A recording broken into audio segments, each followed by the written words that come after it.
अस्सलाम वालेकुम नाज़रीन। इमरान खान साहब की कोई डील हो रही है और कोई मुज़ाकरात हो रहे हैं, बैकडोर राब्ते हो रहे हैं। ये सब बातें आजकल बहुत ज़्यादा गर्दिश कर रही हैं और इसमें हकीकत क्या है?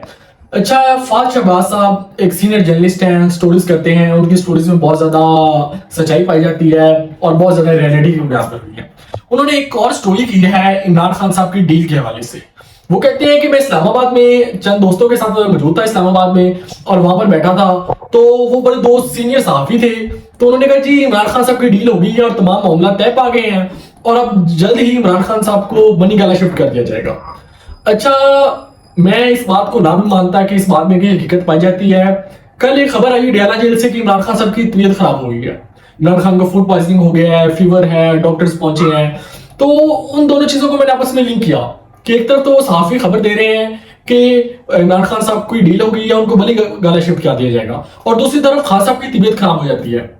अब इसके मजीद पहलू क्या है? फाज शहबाज साहब बताते हैं और वो कहते हैं कि वो सहाफी बहुत ज्यादा मतलब कि पाकिस्तान के पॉपुलर फिगर हैं और उन पहले भी ऐसी स्टोरीज लीक करते रहे हैं और वो पाकिस्तान तहरीक इंसाफ के बहुत ज्यादा नैरेटिव को लेकर चलने वाले सहाफी हैं। वो सहाफी कहते हैं कि इमरान खान साहब बनीगाला शिफ्ट हो जाएंगे और फिर ऐसा ऐसा बनीगाला के बाद इमरान खान को बनीगाला तक स्ट्रिक्ट करना बहुत ज्यादा मुश्किल हो जाएगा हुकूमत के लिए, और फिर वो बाहर आ जाएंगे और फिर इलेक्शन ट्रिब्यूनल के केसेस के फैसले भी रिवर्स होना शुरू हो जाएंगे और इमरान खान को पीटीआई को गवर्नमेंट देगी जाएगी। दूसरी तरफ एक राय ये पाई जाती है और दूसरी राय ये पाई जाती है कि सुलह किस बात की माफी और किस बात की डील। अगर डील होनी होती तो उस वक्त होती जब पंजाब और केपी की गवर्नमेंट के इंतखाबात सुप्रीम कोर्ट ने डिक्लेयर किए थे और इन्होंने मना कर दिया था, हुकूमत ने करवाने से मना कर दिए थे, तब कोई डील होती। तब तो 9 में भी नहीं हुआ था, तब तो हालात भी साजगार थे डील करने के लिए, तब तो हुकूमत और पीटीआई मुज़ाकरात भी आपस में कर रही थी। तो जब वो तब डील नहीं हुई, अब तो 9 मई हो चुका है, तो अब क्यों डील होगी? और जो आपका दूसरी तरफ है एस्टेब्लिशमेंट, वो क्यों इमरान खान साहब से डील करेगी? इमरान खान साहब के पास कुछ पेपर में रखने के लिए भी हो ना। इमरान खान साहब की तो अपनी ही गारंटी नहीं है। एक बड़ा फिक्रा चल रहा है पाकिस्तान की मौजूदा सियासत पे कि कब्रें बहुत सारी हैं और लोग भी बहुत ज्यादा हैं, या फिर इस तरह चल रहा है कि कब्र एक ही है और लोग बहुत सारे हैं। अब आप जिसको जिस तरह मर्जी ट्रांसलेट कर लें। इमरान खान साहब तो बार बार कह चुके हैं कि मैं तो छोड़ने वाला नहीं हूं किसी को, मुझे गवर्नमेंट मिलेगी। वो कहते हैं कि मुझे हुकूमत मिली तो मैं तो किसी को नहीं छोड़ूंगा, मैं आर्टिकल 6 की कार्रवाई करूंगा, मैं चीफ इलेक्शन कमीशन के खिलाफ आर्टिकल 6 की कार्रवाई करूंगा, मैं फलां के खिलाफ करूंगा, ये करूंगा। और फिर जब इमरान खान साहब मुज़ाकरात की बात करते हैं तो दूसरा घर उनकी बात पर क्यों यकीन करेगा?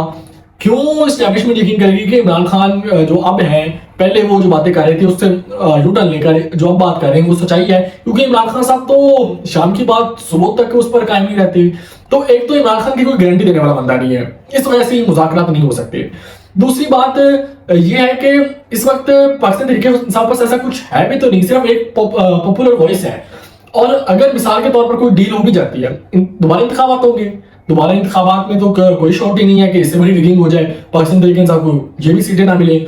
और अगर दोबारा इंतखाबात नहीं होंगे और हम इलेक्शन ट्रिब्यूनल में चले जाएंगे और पाकिस्तान तहरीक इंसाफ ने जो नशिस्तें फॉर्म 45 के मुताबिक जीती हैं, वो नशिस्तें पाकिस्तान तहरीक इंसाफ को मिलेंगी, तो उस सिस्टम में तो इमरान खान कहीं नजर नहीं आते, इमरान खान पार्लियामेंट का हिस्सा ही नहीं होंगे।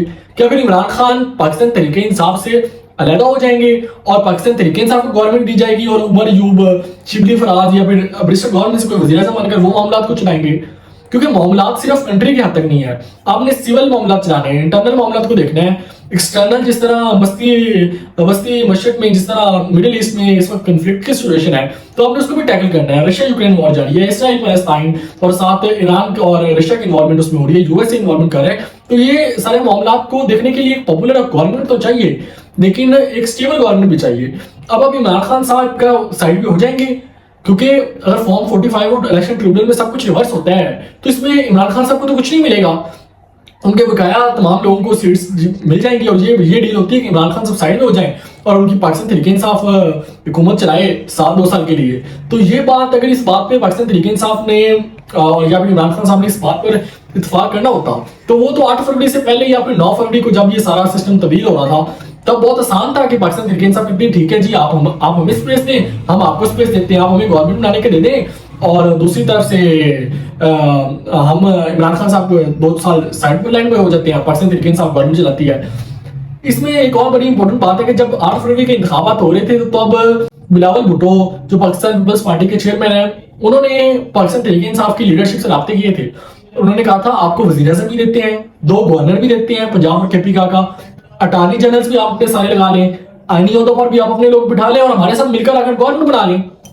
तो पाकिस्तान तहरीक इंसाफ का उस वक्त कोई मूड नहीं था गवर्नमेंट बनाने का। उनको ना वजीर आजम चाहिए था, ना 2 सूबाई गवर्नर चाहिए थे और ना आईनी ओहदे चाहिए थे। उन्होंने तो कहा नहीं नहीं जी हम तो इलेक्शन जीते हुए हम बनाएंगे तो खुद बनाएंगे, नहीं तो आप हुकूमत बना लें। पाकिस्तान तहरीक इंसाफ ने दावत दी थी, सुनी दाद कौन सा कह रहे हैं, पाकिस्तान तहरीक इंसाफ कह रहे हैं, इंडिपेंडेंट मेंबर्स कह रहे हैं, इन्होंने दावत दी थी कि आए और आप गवर्नमेंट बनाए। तो फिर गवर्नमेंट जब पाकिस्तान तहरीक इंसाफ गवर्नमेंट नहीं मान रही थी तो कॉन्स्टिट्यूशन के मुताबिक 30 दिन के अंदर कमीना तो बननी थी। असेंबली में वज़ीर आज़म तो इलेक्ट होना था, तो वो फिर शहबाज शरीफ साहब इलेक्ट हो गए। तो पाकिस्तान तहरीक इंसाफ संजीदा कितनी है ये भी सवाल है। और दूसरा सवाल है कि डील होगी तो किन बुनियाद पर होगी, उस डील के कुछ खदोखाल भी होंगे। इमरान खान साहब का कोई पार्टी से ताल्लुक रहेगा, सियासत से ताल्लुक रहेगा, या फिर इलेक्शन दोबारा होंगे या सीट्स रिशफल होंगी और किसको कितना हिस्सा मिलेगा, एक कोalition गवर्नमेंट होगी या पाकिस्तान तहरीक इंसाफ की अपनी गवर्नमेंट होगी, कोई एग्रीमेंट्स होंगे तो डील होगी, तो उसके खदोखाल भी तो होंगे। लेकिन इस वक्त कोई डील नहीं हो रही। तो मैं वाज़ेह बता दूं क्योंकि पाकिस्तान तहरीक इंसाफ के लिए पेपर पर कुछ देने के लिए नहीं है, ग्राउंड पर वो टेबल होते हैं ना, जब भी आप किसी के साथ मुज़ाकरात करते हैं, वो इंटरनेशनल रिलेशन में 2 कंट्रीज को देख लें, तो आप कुछ पेश करते हैं तो आप अगले बंदे को डील करते हैं तो उसको कुछ पेश करते हैं उसके मुफादात में। तो इस तरह वक्त पाकिस्तान तहरीक इंसाफ के लिए कुछ पेश करने के लिए टेबल पर है नहीं, सिवाय के पॉपुलर वॉइस है, उनकी पॉपुलर फिगर है। तो सिर्फ पॉपुलैरिटी के साथ तो मामला नहीं चल सकते। सोहेल राइट साहब बहुत अच्छा अल्फाज इस्तेमाल करते थे कि पाकिस्तान के तहरीक इंसाफ के पास मकबूलियत तो है लेकिन कबूलियत नहीं है, और ये कबूलियत किस तरह आएगी इसको पाकिस्तान तहरीक इंसाफ को देख रहे हैं।